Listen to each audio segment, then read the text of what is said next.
What's up y'all, Ron Kwok here and welcome back to the channel. Since it's an indispensable part of my EDC kit, today let's talk about what's in my wallets. Wallets are an interesting topic in everyday carry in 2022 because there's plenty of ways our lives have gone digital. You can pay online or digitally, so you don't even have to pull out your cards. We're talking Android Pay, Apple Pay, PayPal, Amazon Pay, the list goes on. But long story short, everything can be done from your smartphone. Membership cards are also increasingly becoming a thing of the past because there's ways for you to prove your membership digitally or online using your smartphone too. However, I feel like the analog to digital transition is still happening and is not yet as seamless as we'd like. So there are a few practical reasons why I still keep the wallet as a key component in my everyday carry kit. So let's get into that. Now, as we like to do on this channel, we like to live with purpose. So the first purpose for keeping my wallet on hand with me at all times is money.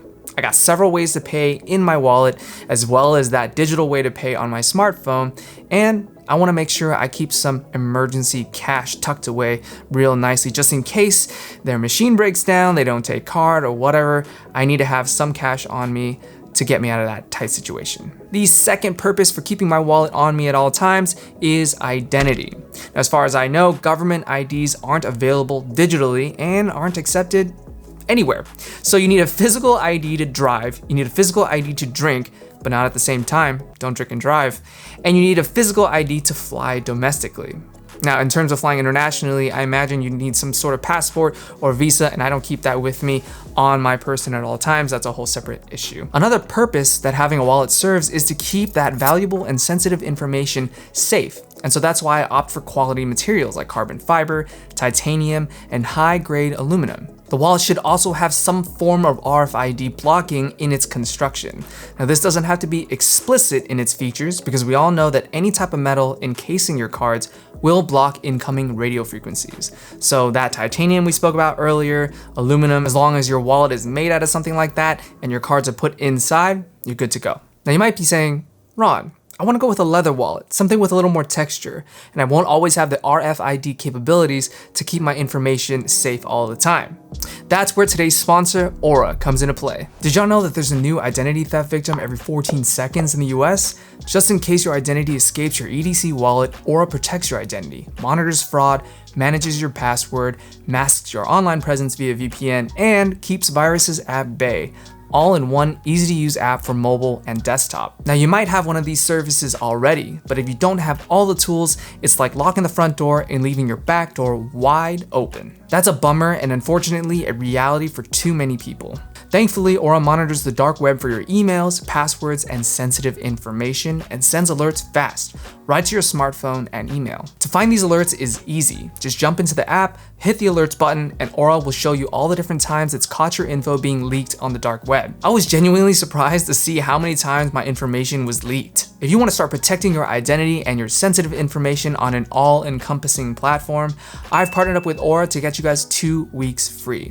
Just click the link below, aura.com/RonQuok to get started. Now, one last thing is I try to keep everything as minimal as possible. So in keeping with the purpose and the uses I mentioned earlier, these are the cards and things I keep in my wallet. First up is my driver's license. I need it to drink, I need it to drive, again, not at the same time. I need it to fly, and I need it to identify myself to government officials who need it. Next up is my debit card. I keep this card with me to streamline all of my bank transactions. You know how they make you put the card in, enter your PIN, and that's usually the fastest way they verify your identity. I also keep it with me just in case I need to withdraw any cash in an emergency. Now, cards 3 and 4 are my car and health insurance cards. Now, these are pretty important in case you get into an accident or need medical attention, especially if you're unconscious, for the right people to get the right info about you while you're en route to the hospital. Card number 5 is my primary credit card to make payments. Card number 6 is a backup credit card in case I get too spendy and the first one gets declined. Card number 7 is my golf reload card because I'm not trying to go all the way to the range just to get turned away because I didn't bring this card to buy balls. Arguably not as important as the rest, but I have room in my wallet and I'm going pretty often because I'm trying to improve because I'm really bad at golf. And finally, the last thing I keep in my wallet, emergency cash for, well, emergencies.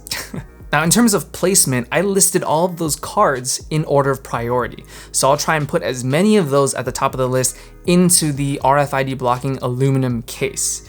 Anything that spills over, I'll put it in the exterior pockets. And I'll try and make sure those cards don't have any extractable information in them. For example, your health and car insurance cards. Those cards, even if data sweepers were to come by and try and extract info, they're just plastic. There's no actual digital information stored in those cards, so you're covered there.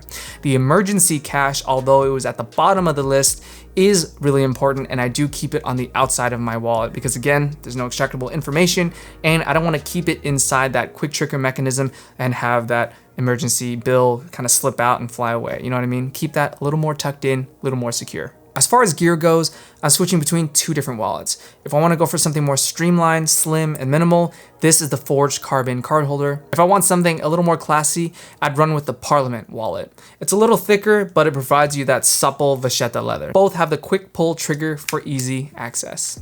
And that, my friends, is what's in my wallet in 2022. Yes, there's a lot of digital aspects of our lives these days, but I do feel like there's a compelling reason to keep an analog wallet as a key component in your EDC kit. So, what'd you think? Was that all common sense garbage? Or did you see me do something that you don't do right now that you might want to consider incorporating into your own wallet carry? Let me know in the comments below. If you like this one, smash that like button. As always, subscribe if you haven't already. And until next time, live with purpose. Peace.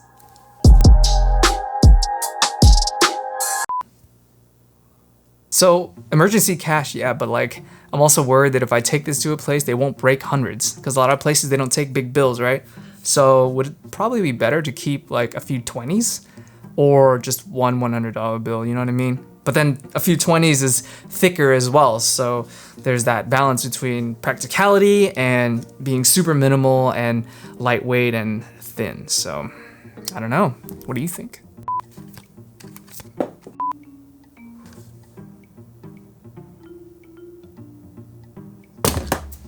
Ow!